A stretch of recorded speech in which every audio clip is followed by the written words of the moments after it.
Hey, welcome back to Changing RPMs. My name is Antonio, and this channel, I started it to share my recently refound passion for vinyl records, for both listening to records and collecting records, which I have to admit I am overindulging with the collecting bit and the overspending a little bit, but that's let's leave that for another video. Today, I wanted to come online and talk about something related to the experience of listening to the albums. And being the curious guy that I am, I'm paying a lot of attention, to why am I getting so much enjoyment out of listening to this albums when, it feels so different to all of these years leading up to this moment when I've enjoyed lots of music on streaming. But something feels very different about this. And, I wanted to dig a little bit and find out why that might be for me. And, doing that, I found that there are basically two different types of experience and two different types of routes when collecting and listening. So one of these categories would be, related to the albums that I already, love and are some of my all-time favorites. And there's a lot of, there's a lot of enjoyment in chasing those and owning them and listening to them. And then there's a whole other category that I would say for me is the most rewarding and what's really contributing the most to this, to this pursuit of the records. And it's listening to albums that I've never been exposed to before. There's something about discovering music for the first time on vinyl that to me feels especially joyful and delicious, really. And I was wondering why that might be, and I think I've come up with a couple of potentially interesting ideas. One of them being that obviously any sort of discovery, anything that brings pleasure to us and we are exposed to for the first time feels extra nice, and so that goes without saying. That's universal. That happens to all of us. But I was lucky enough to grow up, to come of age at a time, and I'm talking literally about the early 90s, up until 1994, I would say, 1995, when, masterpieces were constantly being released. Like every month you would get at least two or three albums that were really, really, really great, and that was just our normal at the time. Um, and also such a varied uh, landscape of music. You would get everything from Nine Inch Nails to Downward Spiral, and then the same month you would have something like Tori Amos's Under the Pink, or Beck's first album, or Soundgarden's Super Unknown. You would get or Mercury Rev, or you would get like so much music and so different from each other, and all of it was coming out at the same time. So there's something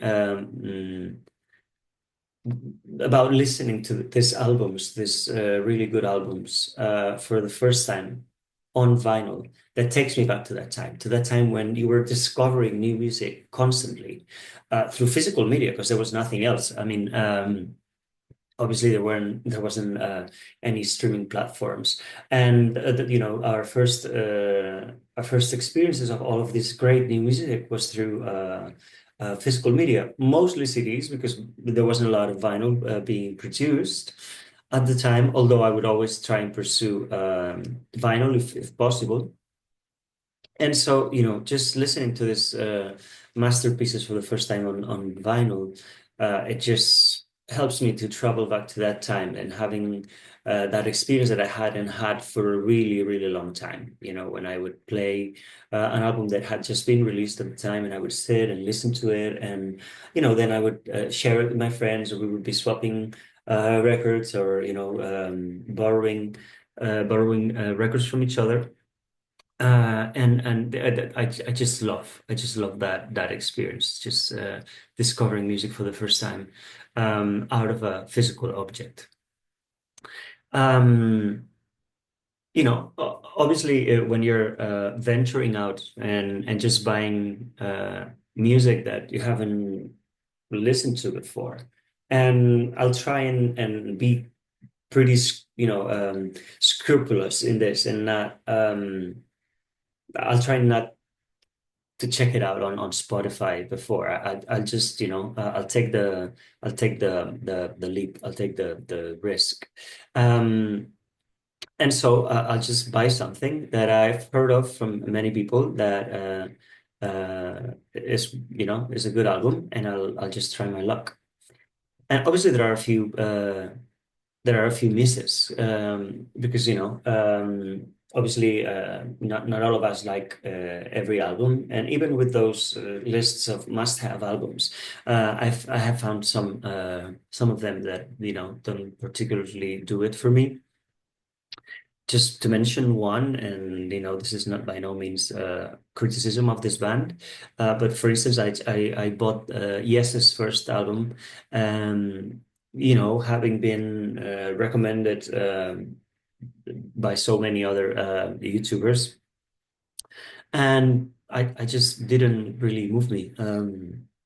I can appreciate what's good about it, but it doesn't get to me. And so, that would be a miss, but I've had so many hits. And obviously, there are artists with which you can really go wrong. I mean, they might have a few not so great albums, but I've just listened to one of these albums that I had never heard before, and um, and that's what actually motivated me to make this video. And this album that I just listened to was David Bowie's "Scary Monsters." And obviously, it's very difficult to go wrong with any of the Bowie's albums, but this one particularly, I don't know. For me, I don't know why it has fallen under the radar up until now. But this is I would say this is up there with his masterpieces. And to me, his masterpieces would be obviously Ziggy Stardust and Low. That are my two favorite Bowie's albums. But I think that this is up there with them. Um, I particularly like the fact that you know being lucky enough to have a perspective of all of his career and all of the different genres that that he dabbled with. I feel like this album has a little bit of everything that we know Bowie for, and it has hard rock, and it has funk, and it has the more experimental music, and it has the pop hits. There's a little bit of everything in it, and the musicianship in here, and the writing is so good. His performance, I was so in awe listening to him sing, belt out this amazing melodies, especially on Teenage Wildlife. I think this is my favorite track on here. Obviously, Ashes to Ashes is a masterpiece, but I was so pleasantly surprised with Teenage Wildlife.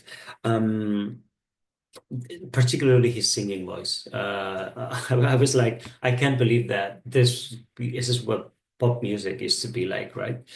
Um, so lucky to have been a little part of that, or having had that be a part of my childhood. I remember seeing Bowie, everywhere back in the day, and I feel lucky for having him be a part of my childhood and my growing up. And so, yes, just listening to this album as if it were new, because it is new to me. This is such a this is something that just opens the door to so much pleasure and joy in my life. And a big part of why I'm going back to listening to music on vinyl. Um, and I thought that I'd come and share these ideas, and I hope that any of you finds it interesting. And I think that that's going to be it for me this week. And if you like the video, please just click the thumbs up icon and subscribe to it if you feel inclined. Take care. Have a good week.